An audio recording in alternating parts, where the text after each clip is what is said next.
Hello my dear student, I hope you are all doing well. आज हम लोग class 11 का chapter number 2 unit and measurement का एक टॉपिक है एरर एनालिसिस। आज हम इस एरर एनालिसिस के बारे में कंप्लीट स्टडी करने वाले हैं और इस लेक्चर वीडियो से आज आपका ये टॉपिक बिल्कुल क्लियर हो जाएगा कि एरर क्या है, उसके कितने टाइप हैं और उस पे बेस्ड किस प्रकार के क्वेश्चन एनसीईआरटी में या किसी अन्य बुक में दिए गए हैं तो उसको हम सॉल्व कैसे करेंगे। तो इस लेक्चर वीडियो को आप लोग अंत तक जरूर देखिएगा। तो आइए आज हम बात करने वाले हैं एरर की। अब एरर का मतलब क्या होता है? गलती होती है। तो गलतियां अक्सर इंसान से ही हो जाती हैं। तो मान लीजिए कोई भी बंदा है, वो किसी भी चीज को मेजर कर रहा है तो किसी ना किसी इंस्ट्रूमेंट से मेजर कर रहा होगा। अगर उस इंस्ट्रूमेंट से मेजर कर रहा है तो वो हो सकता हो वो इंस्ट्रूमेंट सही हो, उस पर्सन ने कुछ गलती कर दी हो, या फिर मान लीजिए उस पर्सन ने कोई गलती नहीं की, उस इंस्ट्रूमेंट से कोई गलती हो गई हो। तो एरर भी कई प्रकार का होता है। अब आप लोग समझ चुके होंगे कि जब हम किसी चीज को मेजर करते हैं तो मेजर करने में जो कुछ डिफरेंस आता है उसी को हम क्या कह देते हैं? एरर कह देते हैं। तो आइए अब एरर के बारे में हम लोग जान लेते हैं कि फिजिक्स में इसका एग्जैक्ट डिफिनीशन क्या होता है। तो एग्जैक्ट डिफिनीशन ये होता है, there is always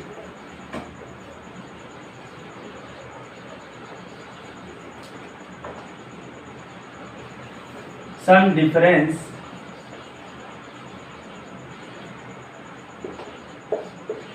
there is always some difference between the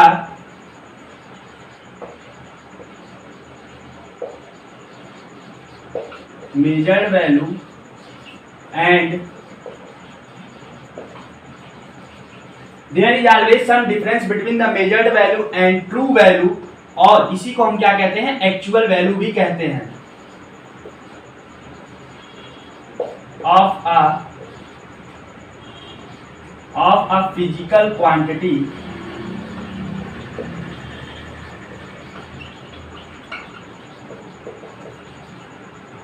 is known as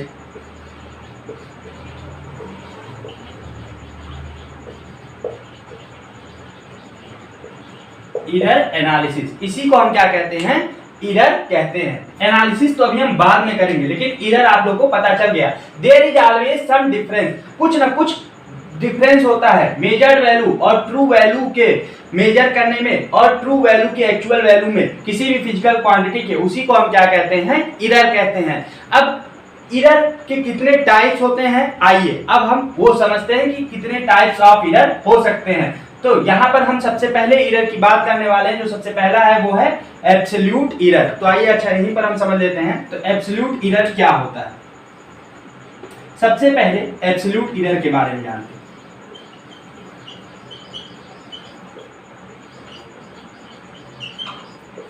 absolute error, अब एब्सोल्यूट एरर हम किसे कहेंगे और ये क्या होता है? तो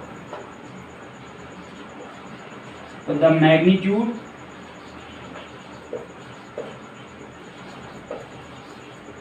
of the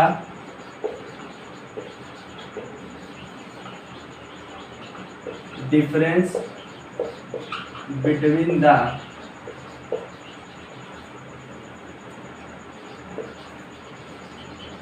true value and measured value of a quantity of a quantity भी आप लोग लिख सकते हैं, is known as absolute error.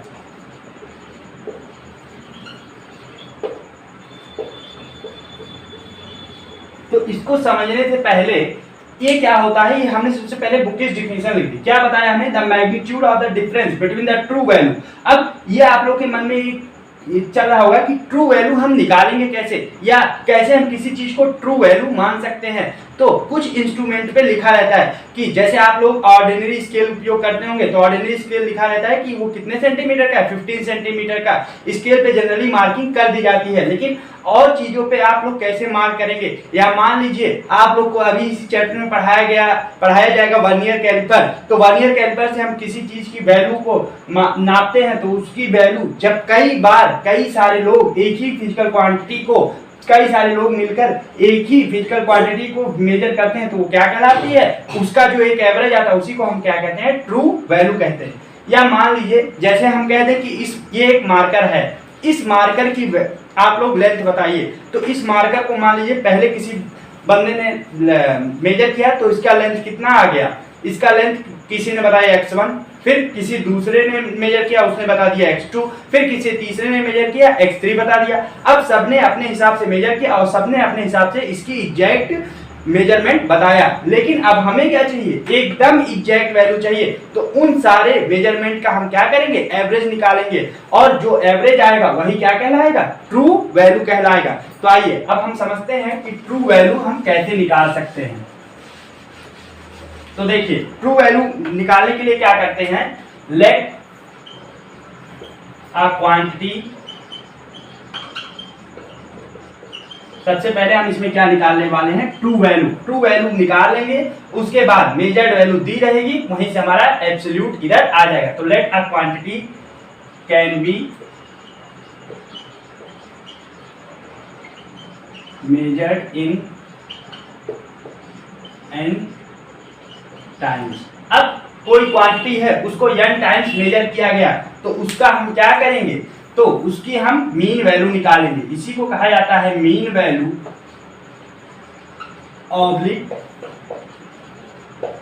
True value. अब ट्रू वैल्यू हम कैसे निकाल सकते हैं, तो उसी क्वांटिटी को और उसकी कितनी बार मेजर किया गया, x1, किसी ने बताया किसी ने x2, और कहां तक उसको मेजर किया, x1 xn तक, और इसको हमने कहां तक प्लस कर लिया, xn तक प्लस कर लिया, और फिर डिवाइड किससे कर देंगे, n से। तो यहां से आपको एक कोई वैल्यू मिलेगा और वो वैल्यू किसके बराबर हो जाएगी, x के बराबर। और करके हम क्या लिख सकते हैं, मीन वैल्यू हमने कहा तो xm, ये xm किसके बराबर हो जाएगा, x1 plus x2 plus x3 up to xn by n के बराबर हो जाएगा। अब आपका क्या हो जाएगा, एब्सोल्यूट इरर। तो एब्सोल्यूट इरर यहां से हमें मिल जाएगा, एब्सोल्यूट इरर यहां से हमें मिलेगा delta x1 equal to x minus x1। ऐसे हम पहले मेजर वैल्यू का एब्सोल्यूट इरर निकालेंगे। तो एब्सोल्यूट इरर क्या होता है, difference between the true value and the measured value. आपने या किसी बंदे ने मेजर किया तो उसकी वैल्यू x1 आई, और पहले से जो मेजर की गई थी कई लोगों के द्वारा वैल्यू वो x थी, तो कुछ ना कुछ डिफरेंस आया होगा, उसको हम कैसे रिप्रेजेंट करेंगे, डेल्टा x माइनस x1। यहाँ पर जो डेल्टा आया है ये कहाँ पर रिप्रेजेंट किया जाएगा, हमेशा मिस्टेक दिखाने में, या कहीं पर किसी से गलती हुई हो फिजिक्स में, उससे डेल्टा से हम रिप्रेजेंट करते हैं, या बहुत छोटी चीज को दिखाने के लिए रिप्रेजेंट करते हैं, या फिर एब्सोल्यूट इरर को दिखाने के लिए हम क्या करेंगे, डेल्टा x1 का प्रयोग करेंगे। अब ऐसे करते करते करते करते हम कहां तक पहुंच जाएंगे, डेल्टा xn तक पहुंच जाएंगे। अब डेल्टा xn क्या आ जाएगा, x माइनस xn के बराबर आ जाएगा। तो यहां से आपको क्या मिल गया, मीन वैल्यू और ट्रू वैल्यू आपकी मिल गई। और यहां से आपको जब मीन वैल्यू ट्रू वैल्यू मिल गया तो यहां पर आप लोगों को क्या मिल गया, एब्सोल्यूट इरर मिल गया। और वो एब्सोल्यूट इरर किसके बराबर है, delta x1 equal to x minus x1 के बराबर है। अब देखिए मान लीजिए कि किसी बंदे ने मेजर किया किसी रॉड का लेंथ, और उस रॉड का लेंथ कितना आ गया, 4.04 सेंटीमीटर। ठीक है, अब ये दिया गया है लेंथ, ठीक है, ये दी गई लेंथ है, इसका मतलब ये एवरेज वैल्यू है, इसका मतलब ये ट्रू वैल्यू है, ये दी गई लेंथ है। अब इसी को किसी बंदे ने मेजर किया और उसकी वैल्यू उसने क्या बता दी, उसने बता दी 4.02 सेंटीमीटर। अब देखिए, अब यहां से अगर आपको दिया जाएगा डेल्टा x1 निकालने के लिए, तो कोई भी जिसने ये टॉपिक को पढ़ा है वो बड़े आसानी से एब्सोल्यूट इरर निकाल सकता है। तो x1 क्या आ जाएगा, x माइनस x1, तो यहाँ से 4.04 माइनस 4.02, तो यहाँ पर क्या आ जाएगा, 0.02 सेंटीमीटर आ जाएगा, और ये आपका क्या हो जाएगा, डेल्टा x1 हो जाएगा। तो यहाँ से देखिए इरर कितना आया, पॉजिटिव में आ गया। अब यही इरर कभी कभी निगेटिव में भी आ जाता है। x की वैल्यू मान लीजिए इतना ही दी गई है और किसी दूसरे बंदे ने मेजर किया और उसने कितना मेजर कर लिया, 4.06 सेंटीमीटर। तो यहां से आपका एब्सोल्यूट इरर क्या आ जाएगा x माइनस x2। तो x की वैल्यू कितनी है 4.04 माइनस 4.06, तो यहाँ पर आंसर क्या आ जाएगा माइनस 0.02 सेंटीमीटर। तो यहाँ पर तो एब्सोल्यूट इरर में एक बात नोट करके आप लोग लिख लेंगे, इस एग्जांपल से समझ में आया होगा आई होप कि एब्सोल्यूट इरर एक बार पॉजिटिव में भी आ सकता है, नेगेटिव में भी आ सकता है। तो it can be obtain in positive, it can be obtain positive और निगेटिव। तो यहां से हमें पॉजिटिव और निगेटिव वैल्यू मिल सकती है और ये हो जाएगा उसका फार्मूला, किसका, मीन एब्सोल्यूट इरर को फाइंड करने का फार्मूला आपके सामने है। ये है delta x1 is equal to x minus x1 और यहां से लेके delta xn is equal to x minus xn तक हम फाइंड कर सकते हैं। तो ये हो गया मीन एब्सोल्यूट इरर निकालने का तरीका। अब इसके बाद हम बात करने वाले हैं मीन एब्सोल्यूट इरर। ये हो गया एब्सोल्यूट इरर निकालने का तरीका। अब मीन एब्सोल्यूट इरर हम निकालने वाले हैं, तो आप लोग इसको नोट कर लीजिए, फिर हम आगे बढ़ते हैं।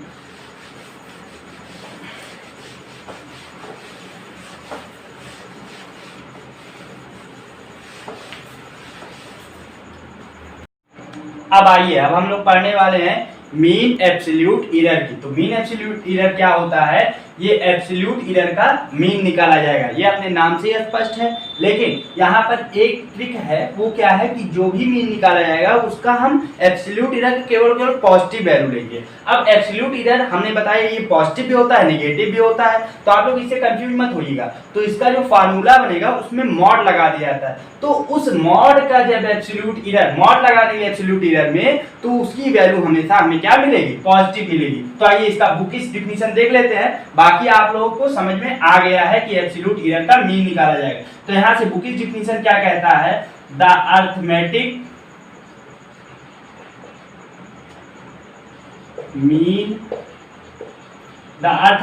Mean of all the positive magnitude of the absolute error is called mean absolute error। अब मीन एब्सोल्यूट इरर क्या हो जाएगा, तो मीन एब्सोल्यूट इरर का फार्मूला ये हम देखते हैं। तो मीन एब्सोल्यूट इरर को रिप्रेजेंट करने के लिए डेल्टा x और इस x के ऊपर हम बार लगा देंगे, तो यहां से आपको क्या मिल जाएगा, delta x1 plus delta x2 मिल जाएगा और plus up to delta xn, कोई भी physical quantity n times measure किया गया अपॉन n आ जाएगा।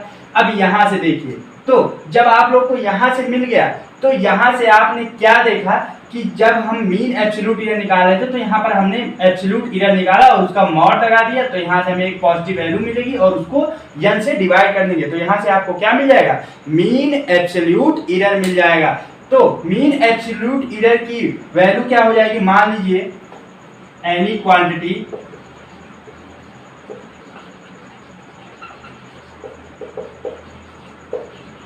मेजर्ड इन x, देन अगर किसी भी क्वांटिटी को मेजर किया जा रहा है x में, तो हमें क्या मिल जाएगा, x माइनस डेल्टा x। तो यहां से मेजर वैल्यू में से क्या किया जाएगा, इरर को घटा दिया जाएगा, तो यहां से जो आपको मिलेगा वो कोई x की क्वांटिटी मिल जाएगी, x बार माइनस x, ये हो गया। और ये कहां से, ये या तो x से छोटा होगा या तो x के बराबर होगा, और जो x की वैल्यू होगी वो कहां तक बड़ी हो सकती है, डेल्टा x प्लस x बार तक हो सकती है। तो यहां से आपको ये मिल गया। और फाइनली अगर आप लोग को लिखना होगा कि फाइनली आप लोग को मेजर्ड वैल्यू ऑफ x क्या मिला, तो x प्लस माइनस x बार प्लस माइनस डेल्टा x बार, या तो वो चीजें बहुत बड़ी भी हो सकती है या फिर बहुत छोटी हो सकती है। तो आप लोग को जब भी फाइनल आंसर लिखना होगा तो कुछ इसी फॉर्म में मीन एब्सोल्यूट इरर का लिखिएगा। अब इसके बाद हम बात करने वाले हैं रिलेटिव और फ्रैक्शनल इरर। तो इसको आप लोग नोट कर लीजिए। आई होप समझ में आ गया होगा कि मेन फार्मूला ये है, और जब इसी x का हम लिखेंगे इस फॉर्म में, तो जब कोई क्वांटिटी मेजर करते हैं तो x की उस क्वांटिटी की एक्चुअल वैल्यू क्या हो जाएगी, x बार प्लस माइनस डेल्टा x बार, जो मीन एब्सोल्यूट एरर है वो प्लस माइनस हो जाएगा इस मेजर्ड वैल्यू के साथ, और यहाँ पर हमें क्या मिल जाएगा, पूरी उस क्वांटिटी की एग्जैक्ट वैल्यू मिल जाएगी। अब आइए, अब हम बात करने वाले हैं रिलेटिव एरर की।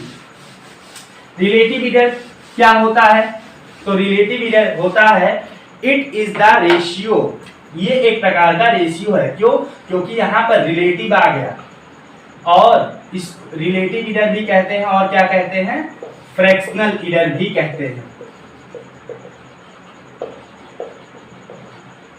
तो रिलेटिव एरर और फ्रैक्शनल एरर क्या हो जाएगा, इट इज द रेशियो, ये रेशियो होता है किसका, mean absolute error to the true value of the measured physical quantity. तो यहाँ पर देखिए रिलेटिव एरर को डिनोट कैसे किया जाएगा, डेल्टा x से, इसको डेल बोला जाता है, और इसको क्या बोला जाता है, delta x bar by x बार हो जाएगा। तो यहाँ से ये क्या हो गया, रिलेटिव एरर हो गया। रिलेटिव एरर में क्या हो जाएगा, ये हो जाएगी मीन एब्सोल्यूट एरर की वैल्यू, मीन एब्सोल्यूट एरर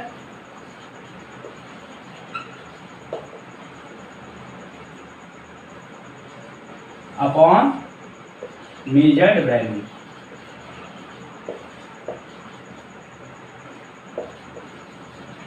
और उसके बाद हम बात करेंगे परसेंटेज एरर की।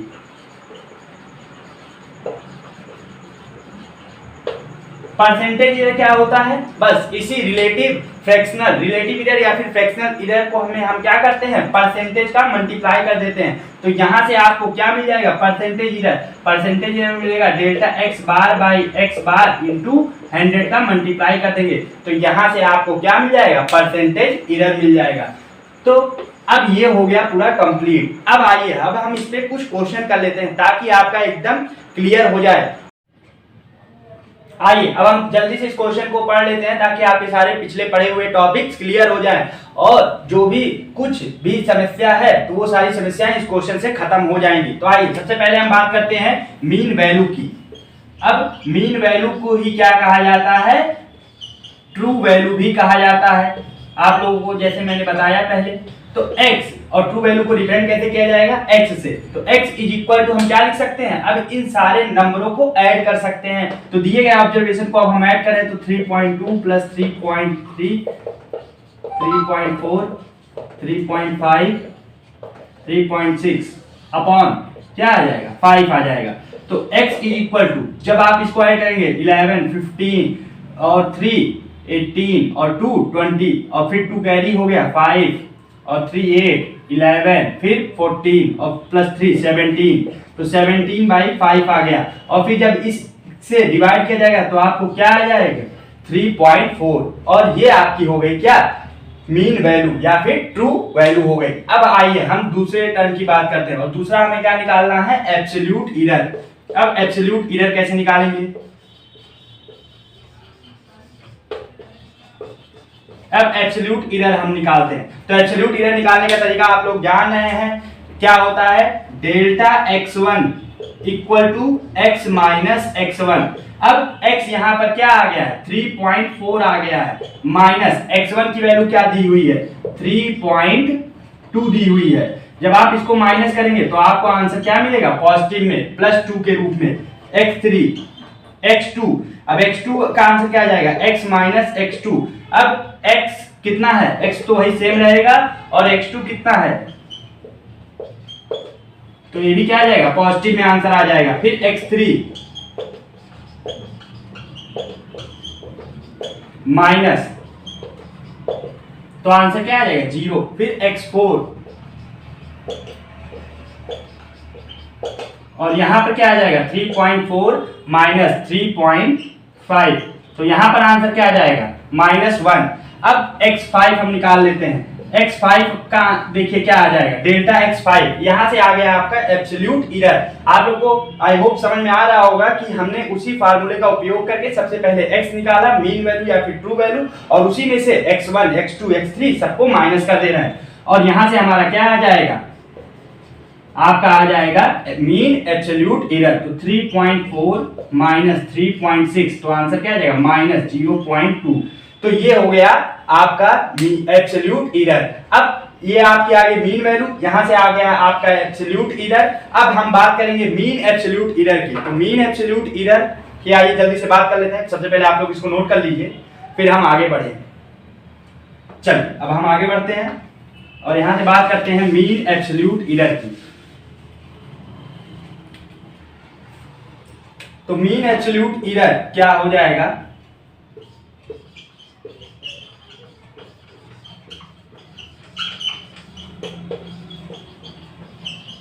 मीन एब्सोल्यूट एरर क्या होता है, डेल्टा एक्स बार। अब ये क्या हो जाएगा, इस एब्सोल्यूट एरर का जो पॉजिटिव वैल्यू ही हम केवल लेंगे, और अगर कोई वैल्यू निगेटिव में आ रही है तो उसको भी हम मॉड लगा के क्या कर देंगे, पॉजिटिव कर देंगे। तो यहां से आपको क्या मिल जाएगा, mod 0.2, mod 0.1, mod 0 plus 0 minus, तो माइनस मॉड के अंदर कोई भी चीज अगर माइनस में होगी तो पॉजिटिव हो जाएगी। तो 0.1 प्लस 0.2 और बाई 5 से डिवाइड हो जाएगा।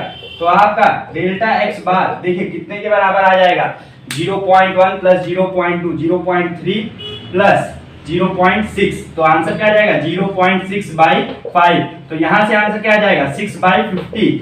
और आप लोग यहां से आंसर क्या आ जाएगा 0.12 आ जाएगा जब आप लोग इसको कट करेंगे। लेकिन अब इसका आंसर क्या लिखेंगे, तो डेल्टा एक्स बार का आंसर लिखेंगे according to the significant figure. हमें आंसर लिखना होगा। तो डिवीजन में मैक्सिमम वैल्यू पॉइंट के बाद कितनी है, 1 है। तो यहां पर भी हमें कंसीडर 1 को ही करना होगा, एक वैल्यू।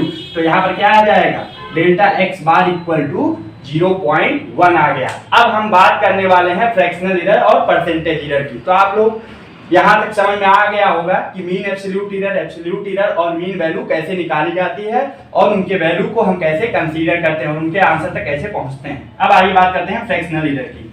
नोट कर लीजिए फिर हम आगे बढ़ें। चलिए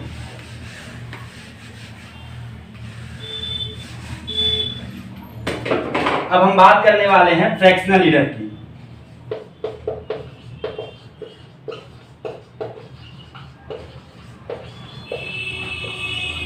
अब फ्रैक्शनल एरर क्या होता है, आप लोग को फार्मूला पता होगा कि delta X bar by X. तो mean value mean absolute error, it is the ratio of mean absolute error to the measured value और ट्रू वैल्यू। अब देखिए यहां से फ्रैक्शनल एरर में क्या आ जाएगा, तो यहां पर डेल्टा एक्स बार आपका क्या आया था 0.1 आया था और एक्स की वैल्यू कितनी आई थी 4, एक्स की वैल्यू आई थी 3.4 आई थी, ये आया हुआ था। ठीक है, अब देखिए यहां से पॉइंट हट गया तो आंसर क्या आ जाएगा 3/1/34 आ जाएगा। ये आपका आ गया फ्रैक्शनल एरर। अब हम बात करते हैं पार्ट ई की, परसेंटेज एरर, जो कि बहुत ही आगे काम आएगा परसेंटेज एरर। इसी वजह से आप लोग इसको अच्छे से समझ लीजिए। अब देखिए परसेंटेज एरर में क्या करते हैं, इसी फ्रैक्शनल एरर में हम क्या करेंगे 100 से मल्टीप्लाई कर देंगे। तो 1/34 मल्टीप्लाई बाई 100, तो क्या आ जाएगा 100/34 और इसकी वैल्यू कितनी आ जाएगी जब आप लोग कट करेंगे तो 2.972 के अप्रॉक्स आ जाएगा। तो लगभग हम 3, तो परसेंटेज एरर यहाँ पर कितना हो रहा है, लगभग 2% का एरर हो रहा है। तो यहाँ से आप लोग का पूरा क्लियर हो गया कि mean value, absolute error, mean absolute error, fractional error और परसेंटेज एरर हम कैसे निकालेंगे और उनके आंसर तक कैसे पहुंचेंगे। अगर आप लोग का ये क्लियर हो गया है तो फिर हम आगे बढ़े और बात करते हैं प्रोपागेशन ऑफ एरर, या एरर में और कहां-कहां गलतियां होती हैं। अब कोई चीज हम ऐड करते हैं, सब्ट्रैक्ट करते हैं, तो उसमें कैसी गलती पाई जाती है। चलिए आप लोग लिख लिए होंगे, फिर हम आगे बढ़ते हैं।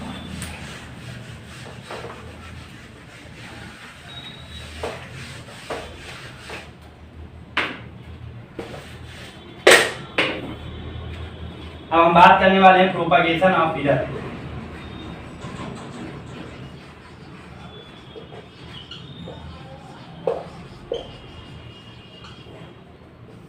प्रोपागेशन ऑफ एरर, अब एरर कैसे आगे बढ़ता है, तो सबसे पहले हम बात करेंगे एडिशन की। अब आपको अगर दो वैल्यू दी गई a और b और उसका ऐड करने के लिए कहा गया, तो वहां से x आएगा। मान लीजिए x इज इक्वल टू क्या दे दिया गया a प्लस बी। पूछा गया क्या इसमें कोई गलती है, तो आप ऐसे देख के नहीं बता सकते हैं, ठीक है। और फिर मान लीजिए उसी को किसी और बंदे ने मेजर किया और उसमें कुछ गलतियां आ गई, ठीक है, और उसने गलतियां क्या की डेल्टा एक्स के रूप में, तो यहाँ पर जो वैल्यू आई थी एक्चुअल उससे कुछ गलती हो गया और डेल्टा ए और डेल्टा बी आ गया। अब देखिए, अब यहाँ पर दो वैल्यू दी गई है, अब यहाँ पर एक इरर वाली है और एक विदाउट इरर है, तो इन एडिशन आप कैसे पहचानेंगे कि एडिशन में हम इरर को कैसे अप्लाई करेंगे, या हम किस माध्यम से बता सकते हैं कि एडिशन में कहाँ गलतियां हो रही हैं। एडिशन में क्या होता है, x इज इक्वल टू मान लीजिए a प्लस बी दे दिया गया है, तो डेल्टा x, अब इरर भी दे दिया गया और आपसे कोई पूछ ले फाइनल आंसर आप इसका बताइए, तो फाइनल रिजल्ट या आंसर क्या हो जाएगा, तो फाइनल रिजल्ट आप लोग लिख सकते हैं x plus minus delta x के रूप में लिख सकते हैं। अब कुछ बच्चों को ये समझ में नहीं आया कैसे हमने यहाँ पर इतनी सारी चीजें लिख दी, और अब इसको आइए कि एग्जांपल से समझते हैं। मान लीजिए कि किसी ने कोई मेजरमेंट दिया और वो पहला मेजरमेंट कुछ इस फॉर्म में आया 2,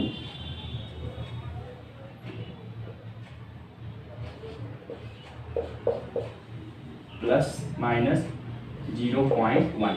अब देखिए, तो यहां पर ये जो वैल्यू लिखी गई है प्लस माइनस के पहले ये वैल्यू क्या हो जाएगी, ए हो जाएगी, और ये प्लस माइनस के पहले जो वैल्यू लिखी गई है ये वैल्यू क्या हो जाएगी, बी हो जाएगी। अगर कोई पूछे इसका आप एक्चुअल वैल्यू बताइए, इस दिए गए मेजरमेंट का आप एक्चुअल वैल्यू बताइए, तो आप एक्चुअल वैल्यू कैसे बताएंगे, तो 3.04, ये किसी रॉड की पहली लेंथ थी और प्लस माइनस के पहले जो लिखा हुआ है ये भी क्या हो जाएगा, एक्चुअल वैल्यू हो जाएगा, और इन दोनों एक्चुअल वैल्यू को हम क्या करेंगे, ऐड कर सकते हैं, और ऐड करने के बाद हमें क्या मिल जाएगा, आंसर x के रूप में मिल जाएगा। तो यहां से आपको क्या पता चला, एक्चुअल वैल्यू पता चला, और एक्चुअल वैल्यू हमने क्या कर दी, ऐड कर दी इस दिए गए मेजरमेंट का। अब कोई पूछ रहा है कि इसमें गलतियां कहां तक हो सकती है, क्यों, क्योंकि प्लस माइनस के बाद जो भी टर्म लिखा गया है वो क्या हो जाएगा, डेल्टा एक्स लिखा गया, अब वो डेल्टा एक्स में क्या आ जाएगा, इरर आ जाएगा। तो डेल्टा एक्स में इरर कितना आ रहा है, अब आप कैसे पता करेंगे, तो ये एक बात याद रखिएगा कि इरर मैक्सिमम इरर कितना होगा, तो मैक्सिमम इरर के लिए हम क्या करेंगे, ज्यादा से ज्यादा गलती क्या हो सकता है, 0.3 का हो सकता है, और कम से कम गलती क्या हो सकती है, तो कम से कम अगर पूछा जाएगा तो 0.2 माइनस 0.1, तो आंसर क्या है 0.1, मतलब कम से कम 0.1 की गलती और ज्यादा से ज्यादा 0.3 की गलती हो सकती है। तो यहां से आप लोग याद रखेंगे कि इरर जब भी लिखा जाता है तो इरर को हम क्या करते हैं, हमेशा ऐड करके ही मैक्सिमम इरर मान के चलते हैं कि किसी भी दिए गए मेजरमेंट में जो मैक्सिमम गलती होगी उसी को हम प्लस माइनस के साथ रखते हैं। तो मान लीजिए इसका फाइनल आंसर लिखना होगा तो प्लस माइनस, अब देखिए डेल्टा एक्स, तो डेल्टा एक्स को यहाँ पर हम मैक्सिमम इरर मान के चलते हैं और क्या करते हैं, प्लस माइनस के साथ ही और मैक्सिमम ऐड करके लिख देते हैं। अब हम बात करने वाले हैं एडिशन में। अब आइए जल्दी से जरा एडिशन में बात करते हैं। अब एडिशन में क्या हो जाएगा, तो यहां पर देखिए अब एडिशन हो गया, सब्ट्रैक्शन में बात करते हैं। अब सब्ट्रैक्शन में क्या हो जाएगा, आप लोगों को पता है कि x is equal to a minus B हो जाएगा, तो delta x is equal to क्या हो जाएगा, delta a plus delta B. आप लोग बस यही गलती मत करिएगा कि वहां पर जो इरर आएगा उसको माइनस मत करिएगा। उसी अगर हम पिछले वाले एग्जांपल को, तो इसका फाइनल रिजल्ट या फाइनल आंसर क्या हो जाएगा, इसका भी फाइनल रिजल्ट हो जाएगा x plus minus delta x। तो यहां से नोट करने वाली बात यह है कि एक ही बात आप लोग नोट कर लीजिए कि error are always added, error are always added in addition, और चाहे एडिशन हो चाहे सब्ट्रैक्शन हो, इरर को हमेशा क्या किया जाएगा, ऐड ही किया जाएगा, ना कि उसको सब्ट्रैक्ट किया जाएगा। अगर आप लोगों को अभी भी नहीं समझ में आया है कि एडिशन में कैसे हम इरर को मानेंगे या सब्ट्रैक्शन में कैसे हम इरर को लिखेंगे, तो अभी हम एक क्वेश्चन करा देंगे और उससे आपका बिल्कुल क्लियर हो जाएगा। तो आइए सबसे पहले क्वेश्चन को लिखते हैं और उसको कराते हैं, तो आपका एकदम क्लियर हो जाएगा। मान लीजिए कि क्या हो जाए। आपके एनसीईआरटी का ये क्वेश्चन दिया हुआ है, बुक का ही एनसीईआरटी का, क्या दिया हुआ है, टेम्परेचर। अब कौन सा एग्जांपल है, एग्जांपल नंबर 2.8 है। आप लोग बुक लिए होंगे तो देख लीजिएगा, वहां पर दिया गया है टेम्परेचर T1 इक्वल टू कितना दिया गया है, 20 degree Celsius plus minus 0.5 degree Celsius, और T2 कितना दिया गया है, T2 दिया गया है 50 degree Celsius plus minus 0.5 degree Celsius. और पूछा क्या गया है, कैलकुलेट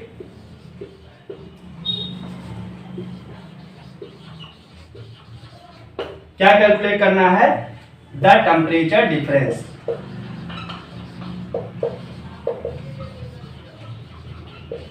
तो आपको अब टेम्परेचर डिफरेंस बताना है and the error and their error. अब बहुत सारे बच्चों को अभी भी कंफ्यूजन है, तो इस क्वेश्चन से बिल्कुल आपका कंफ्यूजन खत्म हो जाएगा। देखिए क्या निकालना है, टेम्परेचर डिफरेंस निकालना है। तो यहाँ पर हमें सब्ट्रैक्शन करना है। तो सब्ट्रैक्शन के लिए हम क्या कर लेंगे, यहाँ पर एक अलग से वैल्यू मान लेंगे कैपिटल T, और कैपिटल T लिखेंगे किसके बराबर हो जाएगा। अब हम क्या करेंगे, सब्ट्रैक्ट कर रहे हैं तो हम क्या कर देंगे, बड़े में से T2 माइनस T1 कर देंगे। अब देखिए T2 माइनस T1 हो जाएगा तो आंसर कितना आ जाएगा, 50 डिग्री। पहले हम एक्चुअल वैल्यू को माइनस करेंगे, तो एक्चुअल वैल्यू को जब माइनस करेंगे तो हमें आंसर कितना मिल जाएगा, 30 डिग्री सेल्सियस। अब बात की जाती है कि इरर, अब इरर का आप लोग क्या करेंगे, तो इरर को भी हमने बताया कि उसको मान लेंगे डेल्टा टी, और उस डेल्टा टी को आप लोग ऐड कर देंगे। तो ऐड करने का मतलब क्या हो जाएगा, delta T1 plus delta T2, और डेल्टा T1 क्या आ जाएगा, 0.5 प्लस 0.5, तो कितना आंसर आ जाएगा, 1 आ जाएगा। अब इसी को आप लोग फाइनल आंसर के रूप में कैसे लिखेंगे, तो फाइनल रिजल्ट के रूप में आप लोग लिख सकते हैं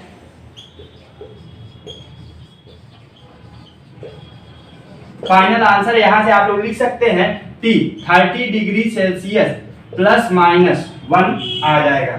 ये आपका क्या हो जाएगा, आंसर हो जाएगा डिग्री सेल्सियस। तो ये आपका क्या हो गया, फाइनल आंसर हो गया। और यही T आपने लिख दिया, T इक्वल टू क्या लिखेंगे, ये क्या आ गया, ये पूरा T के बराबर है। तो यहाँ से फाइनल आंसर के लिए एक और मान लेंगे, यहाँ से मान लीजिए T डैश, तो T डैश इक्वल टू क्या लिखेंगे, T plus minus delta T।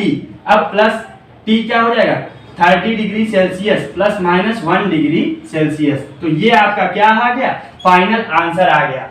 तो देखिए यहां पर हमने क्या किया, टेम्परेचर डिफरेंस, तो एक्चुअल वैल्यू को हमने माइनस कर दिया, एक्चुअल वैल्यू को हमने माइनस किया और बाकी इरर को हमने ऐड कर दिया। और यही हमने पहले भी बताया कि एक्चुअल वैल्यू को ही सब्ट्रैक्ट या सब्ट्रैक्ट करेंगे या फिर ऐड करेंगे, बाकी इरर को हम क्या करेंगे, जनरली ऐड ही करेंगे। तो इसी वजह से नोट करके लिखवा दिए हैं कि error are always added in subtraction and addition. ये हो गया। अगर आप लोग का इससे भी नहीं क्लियर हुआ तो एक क्वेश्चन हम और करा देते हैं ताकि आपका एकदम क्लियर हो जाए कि क्या हो जाएगा। मान लीजिए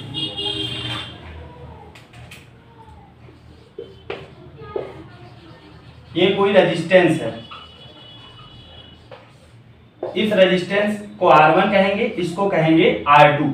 अब यहाँ पर हर एक रेजिस्टेंस की वैल्यू दी गई है, तो R1 इक्वल टू कितना लिखा गया है, 2 प्लस माइनस 0.2, और R2 इक्वल टू लिखा गया है 2 प्लस माइनस 0.6 मान लीजिए, 4 प्लस माइनस 0.4 हो गया। अब देखिए, अब कहा गया फाइंड, अभी आप लोग क्लास 10th पास किए हैं तो आप लोग को याद होगा इक्विवेलेंट रेजिस्टेंस निकालना, तो RE निकालिए। तो ये सबसे पहले कॉम्बिनेशन किसका है, ये सीरीज का कॉम्बिनेशन है, तो RE इक्वल टू किसके बराबर हो जाएगा, R1 प्लस R2। अब देखिए इस क्वेश्चन में ना कहा गया एडिशन ना कहा गया सब्ट्रैक्शन, अब आपको खुद से सोचना है इक्विवेलेंट रेजिस्टेंस कैसे आता है, R1 प्लस R2 से। तो देखिए सबसे पहले हम क्या करेंगे, रियल वैल्यू को, तो रियल वैल्यू को ऐड कर सकते हैं, तो 2 प्लस 4 आंसर क्या आ जाएगा, 6। अब यहां से आपकी एक एक्चुअल वैल्यू आ गई, ये क्या हो गई, एक्चुअल वैल्यू।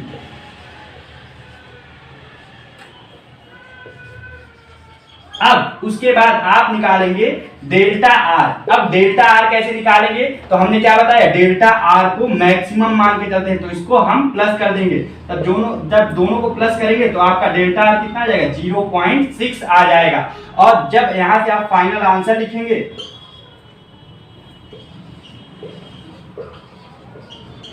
तो फाइनल आंसर में आर ई आप लिख सकते हैं। देखिए यहां से आर ई पूछा था, ठीक है, तो ये हो गया। अब यहां से आप इसको मान लीजिए आर डैश, क्योंकि ये आर ई के रूप में आपको आंसर लिखना है, तो R dash plus minus delta R. अब देखिए आर डैश कितनी आ गई थी, 6 प्लस माइनस 0 पॉइंट कितना आया, 6। तो ये हो गया आपका। अब आई होप एडिशन और सब्ट्रैक्शन में आप लोग को दिक्कत नहीं होगा एरर निकालने में। कुछ भी दिया रहे, इक्विवेलेंट दिया रहे, एडिशन दिया रहे, सब्ट्रैक्शन दिया रहे, तो जहां पर भी दिया रहेगा वहां पर हम क्या करेंगे, चीजों को एरर को ऐड करेंगे और एक्चुअल वैल्यू को सब्ट्रैक्ट या माइनस करेंगे अकॉर्डिंग टू द क्वेश्चन। ठीक है, ये हो गया। अब आइए हम बात करते हैं फिर मल्टीप्लिकेशन। अब मल्टीप्लिकेशन में क्या होता है, सी हो जाएगा।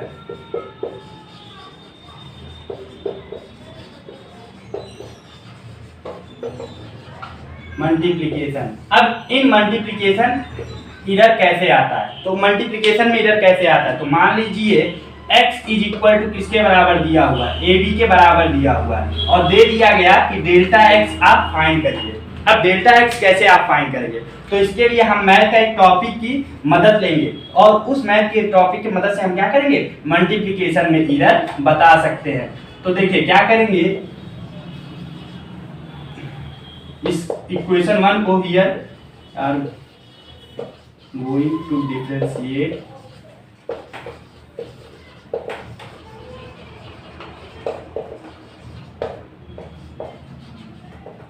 इक्वेशन 1। अब इक्वेशन 1 को अगर हम डिफरेंशिएट करेंगे तो यहाँ पर डेल्टा x बाई एक्स आ जाएगा और डेल्टा a बाई ए आ जाएगा प्लस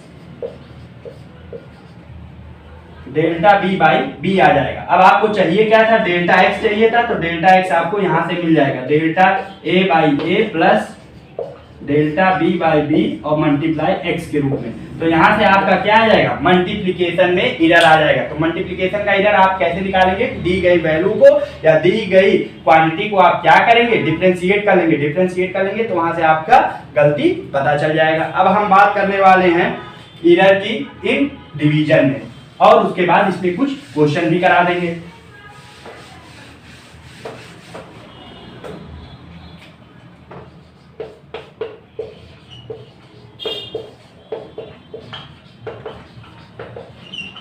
अब इन डिवीजन मान लीजिए कोई क्वांटिटी दिया गया है x is equal to a upon b और आपको फाइंड करना है डेल्टा x। तो अब आप लोग इसके लिए क्या करेंगे, तो इसके लिए बस कुछ नहीं करना है, फिर से एज इट इज हम क्या करेंगे, डिफरेंशिएशन कर देंगे। तो अगेन डिफरेंशिएटिंग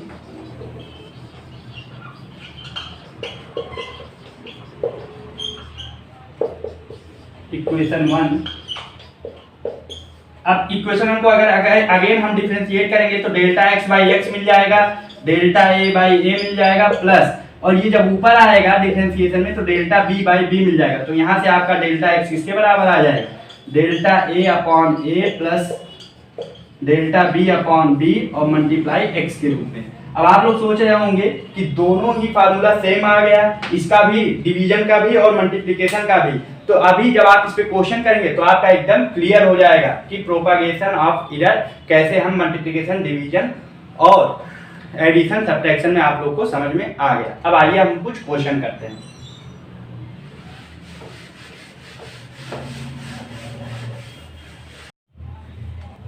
आइए, ये बहुत ही क्या है, कठिन क्वेश्चन भी है और बहुत ही आसान भी होगा कुछ बच्चों के लिए, और ये एनसीईआरटी का एक एग्जाम्पल है और इस एग्जाम्पल में अक्सर बच्चे फंस ही जाते हैं। तो आइए हम सबसे पहले बताते हैं स्टेप बाय स्टेप इस क्वेश्चन को कैसे करना है।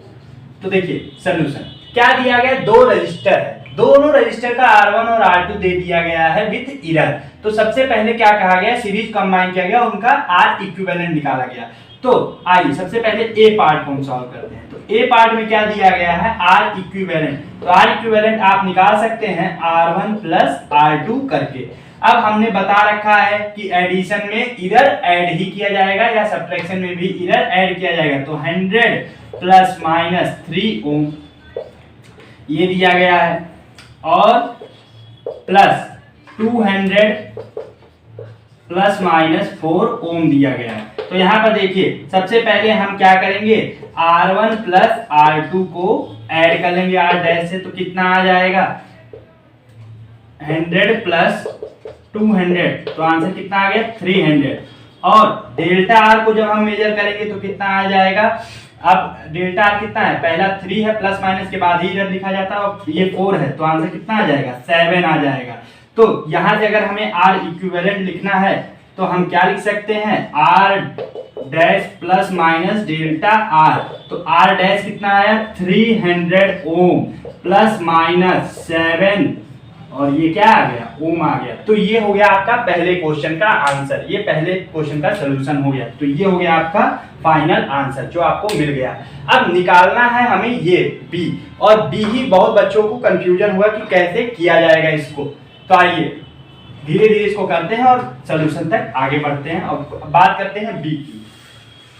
तो देखिए सबसे पहले क्या निकालेंगे हम, सबसे पहले हम निकाल लेंगे कि इक्विवेलेंट कितना आ रहा है, मतलब कि 1 जब पैरेलल कॉम्बिनेशन हो जाएगा तो वहां पर कौन सा फार्मूला लगेगा, 1/r डैश इक्वल टू हम क्या करेंगे, 1/r1 प्लस 1/r2 का फार्मूला लगाएंगे। अब देखिए 1/r1 की एग्जैक्ट वैल्यू हमें एक्चुअल वैल्यू रखनी है, 100 प्लस 1/200। अब देखिए जब इसको सॉल्व किया गया तो आंसर क्या आ गया, एलसीएम लिया गया तो 200, और यहाँ पर 2 प्लस 1 तो क्या आ जाएगा, 3/200 आ जाएगा। अब देखिए आर डैश, अगर हम आर डैश निकाल लें तो आप लोग बिना तकलीफ इसको क्या करेंगे, रेसिप्रोकेट कर देंगे, और जब रेसिप्रोकेट करेंगे तो आंसर कितना आ जाएगा, तो आपका आंसर आ जाएगा 66।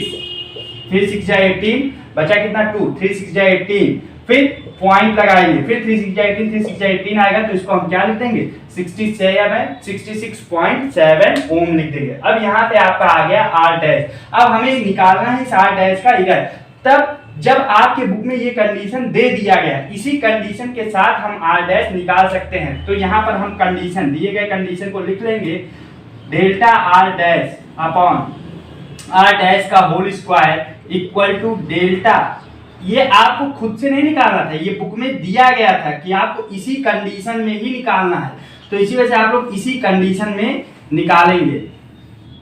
अब देखिए यहाँ पर क्या किया जाएगा, तो यहाँ पर आप लोग सबसे पहले इसको नोट कर लीजिए। तो यहाँ पर देखिए अब यहाँ से एक फार्मूला आप लोग नोट कर लीजिए, फिर हम उसको आगे कराते हैं। तो यहाँ से आपका आ जाएगा आर डैश का whole square into delta R1/R1 का whole square plus delta R2/R2 का होल स्क्वायर। तो आप लोग इसको नोट कर लीजिए, फिर हम इसको रब करके पूरा एकदम अच्छे से इसको करा देते हैं। देखिए हमें फार्मूला क्या मिल गया, फार्मूला क्या मिल गया, delta R dash equal to R dash का होल स्क्वायर डेल्टा R1/R1 का whole square plus delta R2/R2 का होल स्क्वायर। अब कंफ्यूजन कहाँ होगा बहुत सारे बच्चों को, यहाँ से शुरू होता है कंफ्यूजन कि अब वो आर डैश की, तो अभी हमने आर डैश का वैल्यू निकाला, यहाँ पर आर डैश की वैल्यू आई थी 200/3 का होल स्क्वायर। उसके बाद अब डेल्टा R1, तो डेल्टा R1 की वैल्यू 100 प्लस माइनस 3 था, तो 3 रखेंगे, और R1 की वैल्यू क्या रख देंगे, 100 का whole square plus delta R2 की वैल्यू 4 थी, और ये किसके साथ प्लस माइनस था, 200 के साथ था। ये हो जाएगी आपकी ओरिजिनल वैल्यू, ये हो जाएगी आपकी ओरिजिनल वैल्यू। अब देखिए तो यहां से आपका क्या आ जाएगा, ये आ जाएगा 40,000 आ जाएगा बाई 9। अब देखिए अब यहां से आप लोग कुछ कॉमन ले सकते हैं, तो यहां से आप लोग कॉमन ले लीजिए 1/10,000। तो यहां पर क्या बच जाएगा, यहां पर बच जाएगा 3/1 प्लस, और यहां पर आपका क्या बच जाएगा 4/, यहाँ पर आप लोग का क्या बच जाएगा 4/4 बच जाएगा। समझ में आ रहा है कैसे? देखिए यहाँ पर जब आप 10,000 कॉमन ले लेंगे तो यहाँ से 10,000 में जब 4 का मल्टीप्लाई करेंगे तो 40 आ जाएगा, ये आ गया। अब देखिए यहाँ से ये 0 से ये 0 कैंसिल हो गया और फिर यहाँ पर क्या बच जाएगा अब आपका, देखिए अब एकदम बिल्कुल सिंपलीफाई वे में करा दे रहे हैं। 4/9 ये आ गया और यहाँ पर क्या आ गया, यहाँ पर आपका बच जाएगा 3/1 + 1। अब देखिए तो यहाँ पर क्या आ जाएगा, तो यहाँ पर आ जाएगा 4/9 और ये 3 + 1 4/1, तो यहाँ पर आंसर आ जाएगा 16/9। अब 16/9 को जब आप सॉल्व करेंगे तो 9 9 और बचा कितना, यहाँ पर बच जाएगा 16 में से 9 गया तो 9 8 4 1.8 ओम आ जाएगा। अगर कोई पूछे डेल्टा आर डैश की वैल्यू, अब आप लोग क्या लिख सकते हैं, तो डेल्टा आर डैश की वैल्यू आपको क्या मिल जाएगी 1.8 ओम मिल। अब आइए देखते हैं फाइनल आंसर। तो फाइनल आंसर आप लोग किस फॉर्म में लिखेंगे, तो फाइनल आंसर यहाँ से आप लोग निकाल कर रहे थे आर डैश। अब आप लोग का डेल्टा आर डैश आ चुका है तो आर डैश इक्वल टू क्या लिख सकते हैं 66.7 ± 1.8 ओम, ये हो गया। अब ये हो गया आपका final answer. I hope you will like this whole lecture video, और अगर आप लोग इस लेक्चर वीडियो को अंत तक जरूर देखे होंगे तो आप लोग को ये लेक्चर वीडियो काफी पसंद आया होगा और अंत में मैंने एक बहुत ही बेहतरीन क्वेश्चन भी सॉल्व कराया है। अब इस टॉपिक से रिलेटेड और भी कई सारे क्वेश्चन हैं, तो वीडियो काफी लंबा हो जा रहा था, इस वजह से उन सारे क्वेश्चंस को हम अपने अगले नेक्स्ट लेक्चर वीडियो में जरूर कराएंगे। और आप लोग को ये वीडियो कैसा लगा कमेंट सेक्शन में जरूर कमेंट करिएगा। धन्यवाद, मिलते हैं अगले लेक्चर में।